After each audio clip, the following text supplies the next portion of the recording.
Thank you, Mr. Chairman. I am just astounded.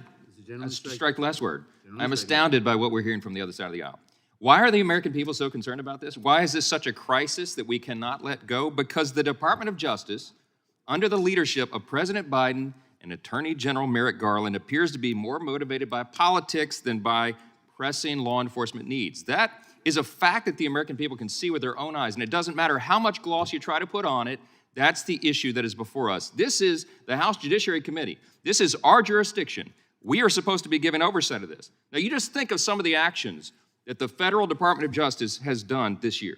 They sued Texas for its pro-life law. They sued Georgia for its election integrity law. Oh, they sued Texas again, this time over the redistricting plan. They're aiming federal law enforcement power at parents protesting their local school boards. Yes, Virginia, that's happening. They're issuing a memorandum attempting to justify the administration's unconstitutional vaccine mandates. They're pushing to pay illegal immigrants for President Trump's decision to enforce our immigration laws. At this point, it's entirely fair to ask whether there's any state or local or, let's say, matter of personal conscience that the president and his cabinet won't insert themselves into.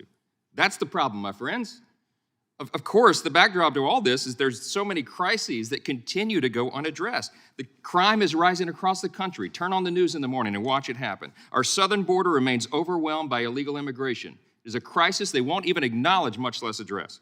The federal and private property is being vandalized nightly. U.S. senators are being harassed in restrooms at their private homes. This thing is out of control. And millions of Americans are rightly concerned that instead of addressing all these pressing needs facing the country, this is the DOJ's job. What are they doing instead? Well, they're using the DOJ as a tool to advance far-left policies. They're attacking Republican-led actions, state actions. They're further eroding the free will of the American people. And this department's memo directing the FBI and the U.S. attorneys to intervene in school board disputes is such a glaring example of these abuses.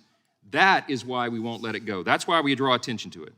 We've heard it repeated over and over. The memo was issued just 5 days after the National School Board Association sent a letter to the White House referring to concerned parents as, quote, domestic terrorists and perpetrators of hate crimes. Guess what? The Attorney General said that was the basis for his memo. That was under oath, my friends. That was in the record of this hearing. Go pull the transcript if you've forgotten it. You treat American parents as domestic terrorists? That's outrageous, but it gets even worse. Now we've learned, yes, the FBI's counterterrorism division is using a threat tag to track and target parents who speak out against school policies. And what's Attorney General Garland doing? He testified the day after that directive was issued, right here before all of us, under oath. He said the Department of Justice isn't targeting parents. We've heard his quote so many times. Did he mislead us? Or did he actually not know what the two largest divisions of the Department of Justice are doing about one of the highest profile issues in America today? There's only two possibilities. He's either dishonest or he's incompetent. And either of those scenarios should alarm the American people. The Attorney General must go on record to clear this up, and we will not stop demanding that happens. The ranking member's resolution is entirely appropriate. We need to pass this resolution and issue those subpoenas so we get the Attorney General, the highest law enforcement official in America, right in front of us again to ask him these questions, pointed and directed, and he needs to give responses. He has to clear this up. And while he's at it, by the way, he needs to address the egregious abuse of power that he hasn't addressed yet. I asked him when he was here last time. He refused. He dodged the question 100 times. His own family has a direct financial interest in selling the curriculum materials, critical race theory and otherwise, that parents are going to their local school board meetings to protest. And these are the parents that he deployed the full weight of the Department of Justice against. I'm telling you, this is so outrageous. And the idea that he refuses to submit to a simple federal ethics inquiry about this is just beyond us. Look at this placard, 48 days, 48 days.